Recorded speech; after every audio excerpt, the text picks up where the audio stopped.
नमस्कार दोस्तों, स्वागत है आपका यूट्यूब चैनल एबी टेक में। आज है 10 दिसंबर 2021 और जान लेते हैं आज की महत्वपूर्ण खबरें। सबसे पहली अपडेट देखिए, यहाँ पर है लिखा है कि संविदा सेवा में अंतराल तो नौकरी पक्की नहीं। वर्षों से दैनिक मजदूरी, संविदा या कार्यप्रभार के रूप में काम कर रहे कर्मियों की सेवा में यदि बीच में कोई अंतराल है तो उनकी नौकरी पक्की नहीं हो सकेगी। नियमित करने की मांग कर रहे ऐसे कर्मियों को इससे तगड़ा झटका लगा है। समूह ग व समूह घ के सरकारी पदों पर दैनिक मजदूरी, कार्य प्रभार या संविदा पर कार्य कर रहे व्यक्तियों की विनियमितीकरण नियमावली 2016 में कार्मिकों को नियमित करने की शर्तें दी गई हैं।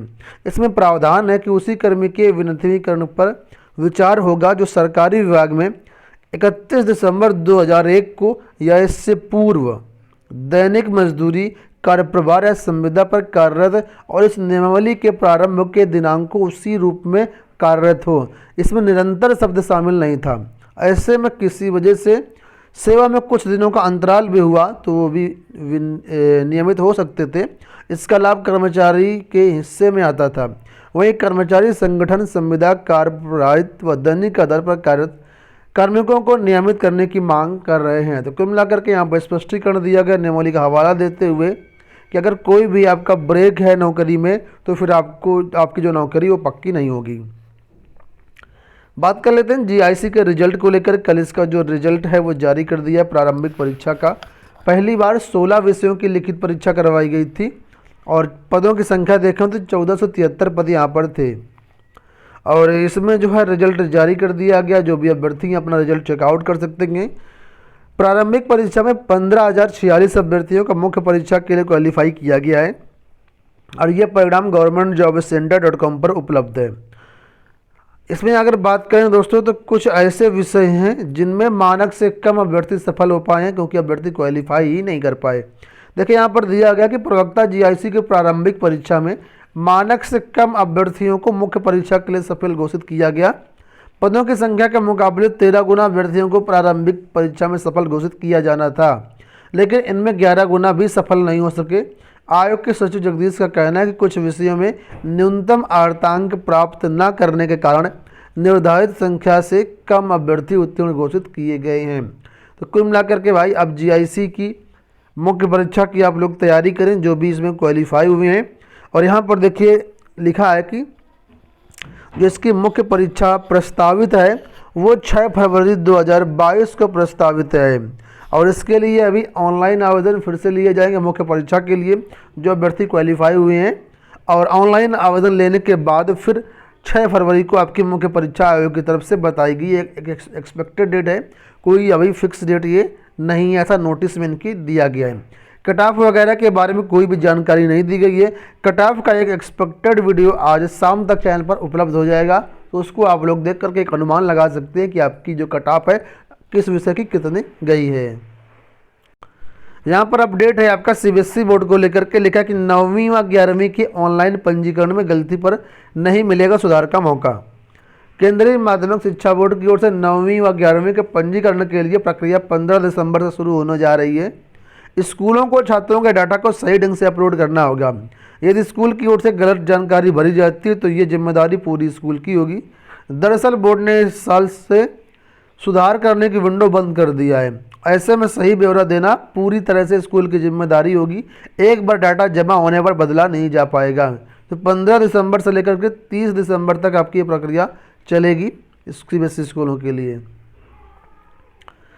बात करेंगे अगली अपडेट के बारे में। यहाँ पर देखिए लिखा है कि सीएम से रिक्त पदों को भरने की मांग, बेमियादी धरना प्रदर्शन की चेतावनी। युवा मंच के बैनर तले रोजगार की मांग को लेकर के प्रतियोगी अभ्यर्थियों का प्रदर्शन सिविल लाइंस में बृहस्पतिवार को भी जारी रहा। प्रदेश में विभिन्न विभागों में रिक्त पदों को भरे जाने की मांग को लेकर के मुख्यमंत्री को पत्र भेजा गया। युवा मंच संयोजक राजेश सचान ने चेतावनी दी कि 15 दिसंबर तक मांग पूरी न होने पर 19 को बालसन चौराहे पर प्रदर्शन होगा। प्रदर्शन एक भारी होगा, काफ़ी यहाँ पर अभ्यर्थी शामिल होंगे। वहीं पर देखिए यहाँ पर अपडेट है कि शिक्षित बेरोजगार मंच ने परीक्षा फॉर्म निःशुल्क करने की मांग की। शिक्षित बेरोजगार मंच के अध्यक्ष वीरेंद्र कुमार त्रिपाठी ने आवेदन फॉर्म निःशुल्क व विज्ञापित पदों को भरने की समय सीमा निर्धारित करने आदि की मांग की है। उनके मुताबिक इस व्यवस्था से बेरोजगारों का सहयोग एवं अप्रत्याशित चंदा वसूलीकरण पर रोक लगेगी। रेलवे ग्रुप डी को लेकर के यहाँ पर अपडेट है कि 4.85 लाख परीक्षार्थियों को बड़ी राहत। फॉर्म में त्रुटि से रिजेक्ट हो गए थे आवेदन, गलती सुधारने का बोर्ड ने दिया है आखिरी मौका।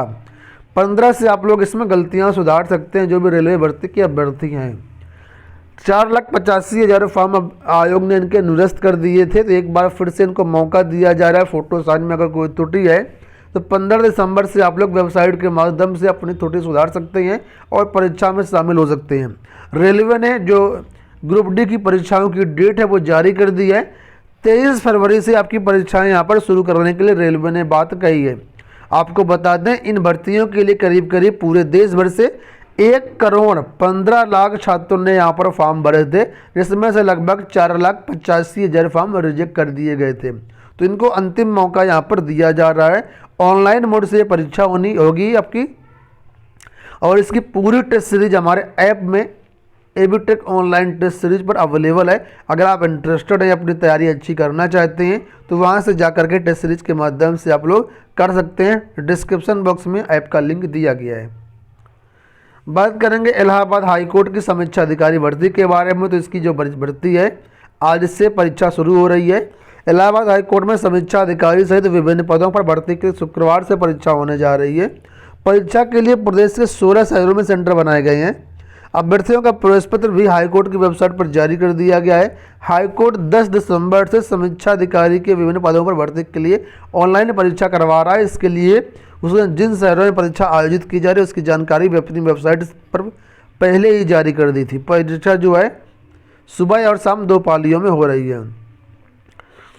टीजीटी पीजीटी भर्ती को लेकर के यहाँ पर अपडेट है, और ये भर्ती यहाँ पर 2021 की बात हो रही है।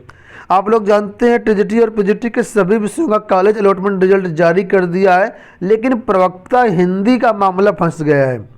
हाईकोर्ट ने इस मामले पर रोक लगा दी है।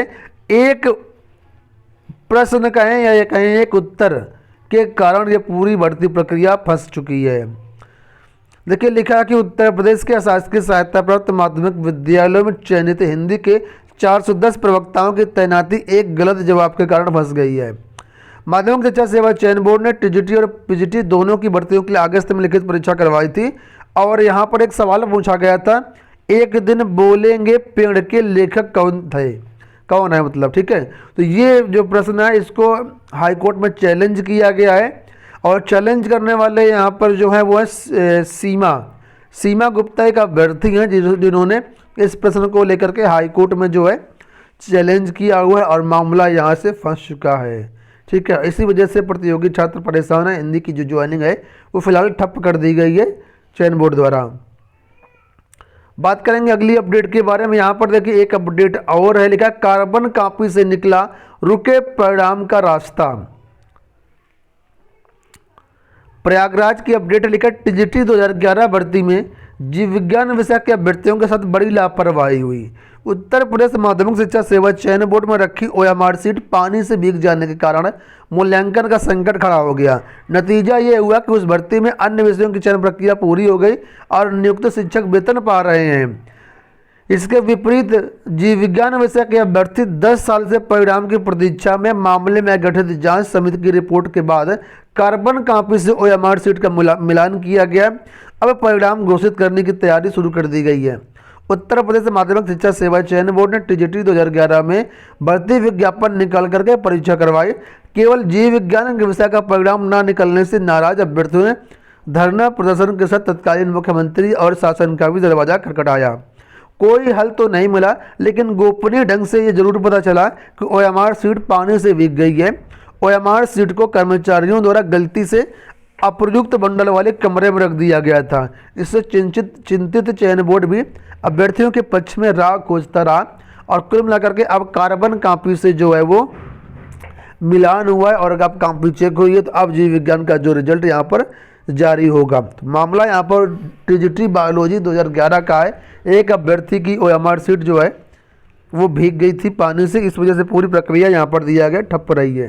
तो कुल मिलाकर के आप सब कुछ ठीक हो गया है और आपका जो रिजल्ट है वो शीघ्र ही जारी होगा। अंत में बात करेंगे यूपी ट्रिपल एससी की। लिखा है अब नगरीय निकायों में करेगा समूह ग की भर्तियां, जाने सेवा नियमावली की पूरी डिटेल। उत्तर प्रदेश सरकार ने नगरीय निकायों में अकेंद्रित सेवा के 97 पदनामों का नए सिरे से निर्धारण कर दिया है। अब इन पदों पर पारदर्शी तरीके से भर्तियां और पदोन्नतियां हो सकेंगी। नगर विकास विभाग ने प्रस्तावित उत्तर प्रदेश पालिका सेवा नियमावली का प्रारूप जारी कर दिया है। इसके लिए 18 दिसंबर तक आपत्तियां व सुझाव मांगे गए हैं। इसके तहत अब समूह ग की भर्तियां यूपी ट्रिपल एससी करेगा। अभी तक ये नियुक्तियां स्थानीय स्तर पर होती थी। तो कुल मिलाकर के नगरीय निकायों में जो समूह ग की भर्तियां हैं वो भी यूपी ट्रिपल एससी से होंगी। इसके लिए नियमावली जारी कर दी गई है। तो दोस्तों ये हो गई आज की सारी डिटेल। आशा करते हैं वीडियो पसंद आया होगा। इस वीडियो में इतना ही, धन्यवाद।